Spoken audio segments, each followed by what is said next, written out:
मेरे एक सपना है हमारे देश को दुनिया का नंबर 1 देश के रूप में लेके आने का मन है।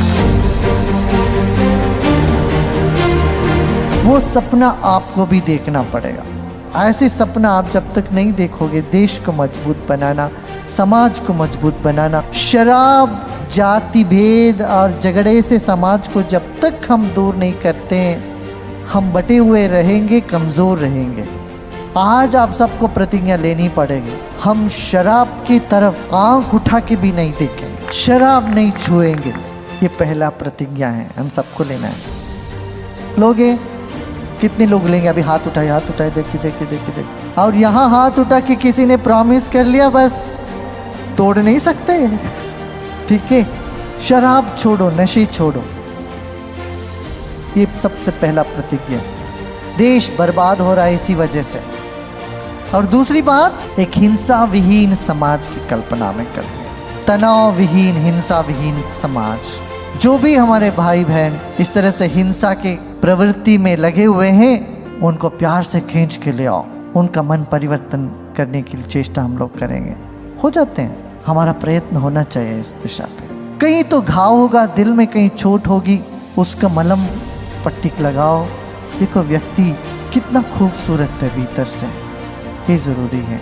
और हम जाति पात और धर्म और भेद से बटे हुए हैं, ये छोड़ना चाहिए। सब मनुष्य जाति, एक जाति है, मानव जाति। सारे सिद्ध महापुरुष हुए हैं, सब एक ही कहते हैं, जाति पात छोड़ो, जाति भेद छोड़ो, हम सब एक हैं। और सफाई के काम में हमको लगना चाहिए। 4 तरह की बातें हैं, 4 क्षेत्र में काम करनी है। एक तो हमें अज्ञान मिटाना है, अंधविश्वास से दूर होना है। तरह तरह के अंधविश्वास लेके हम बैठे हुए हैं धर्म के नाम से।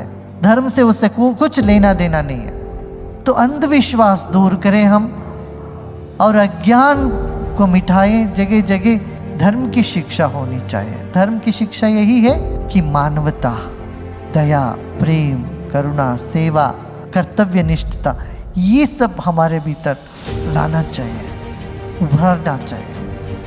ये है, हम सब में है।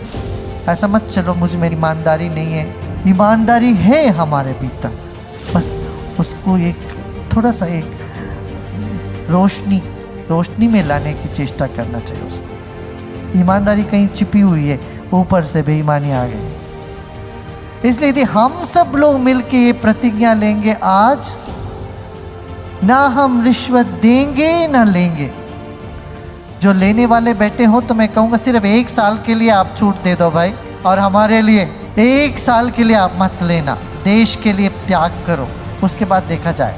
1 साल के लिए आप प्रतिज्ञा करोगे, लेने वाले मैं नहीं लूँगा, और देने वाले ये प्रतिज्ञा करे मैं हमेशा के लिए नहीं दूँगा। हम चले तो संसार में खूबी फैलनी चाहिए, खुशबू फैलनी चाहिए।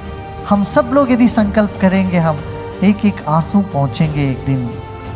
इस देश में कोई खारा आंसू नहीं नजर आएगा, सिर्फ मीठी आंसू और भक्ति की आंसू पूरे हिंदुस्तान में होने लगे। फिर अन्याय के विरोध में खड़े हो जाना चाहिए। जहाँ पर भी जुल्म होता है, अन्याय होता है, तो हमें हिम्मत होनी चाहिए। हम अन्याय बर्दाश्त नहीं करेंगे। इस देश में सहनशीलता के नाम से हम बर्दाश्त करते जाते हैं अत्याचार को, ये नहीं होना चाहिए। अच्छा, अत्याचार के विरोध में खड़े होना का मतलब ये नहीं कि गुस्सा करना, आग जलाना, इधर गाड़ी को आग लगा देना, उधर तोड़ फोड़ करना, ये नहीं है। अन्याय से अन्याय नहीं मिटेगा। एक अन्याय से दूसरा अन्याय कभी नहीं मिट सकता। हम ये इस चेष्टा में लग जाते हैं लोग। अन्याय के विरोध शांतिपूर्ण क्रांति लाने के लिए सबको खड़े होना पड़ेगा। अन्याय को बर्दाश्त नहीं करेंगे, और अभाव को मिटाने के लिए सब हाथ बटाएंगे। आलसीपन हमारे देश को खाई जा रही है। पिछले कुछ वर्षों से हम देख रहे हैं आलसी होते जा रहे हैं। जहाँ भी मैं गांव में जाता हूँ, किसान लोग रोते, हमारे बच्चे कुछ करना ही नहीं चाहते, खेत में जाना ही नहीं चाहते हैं। ये कह रहे हैं नहीं, खेती करना ये पुण्य काम है। इसलिए हमारे इस देश में किसी भी यज्ञ में, पूजा में पहले बीज बोने का प्रकल्प है। आप देखेंगे नवरात्रि में क्या करते हैं, माता की आवाहन से पहले 1 दिन पहले ही बीज बोते हैं। बीज बोके वो अंकुर फूट के आता है, तभी माता का वहां पर आवाहन होता है। इसी तरह से किसी भी यज्ञ हो, पूजा हो, बीज वापन कर्मकांड का पहला अंग है। माने हर एक को बीज बोना चाहिए, अन्न उगाना चाहिए। कुछ ना कुछ अपने घर में ही सही, कुछ ना कुछ सब्जी उगाने का शुरू करो। एक एक घर में थोड़ा थोड़ा सा भी हम करेंगे, कुछ उगाना शुरू करते हैं, समृद्धि ला पाएंगे हम देश में, घर में। फिर शुचित्व लाना चाहिए, शुद्धता, गंदगी नहीं होनी चाहिए।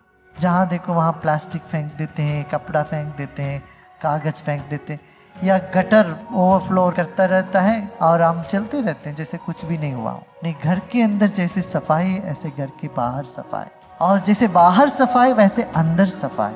अपना मन को दाग नहीं लगने दो, मन को प्रसन्न रखो, शांत रखो। उसके लिए तो ये उपाय है, प्राणायाम करो, क्रिया करो, ध्यान करो। कहते मन में इतना क्रोध आता है या ईर्ष्या उठती है या जलन हो, तो कुछ भी होता हो तो थोड़ी देर बैठ के क्रिया कर लो, प्राणायाम कर लो, ध्यान कर लो।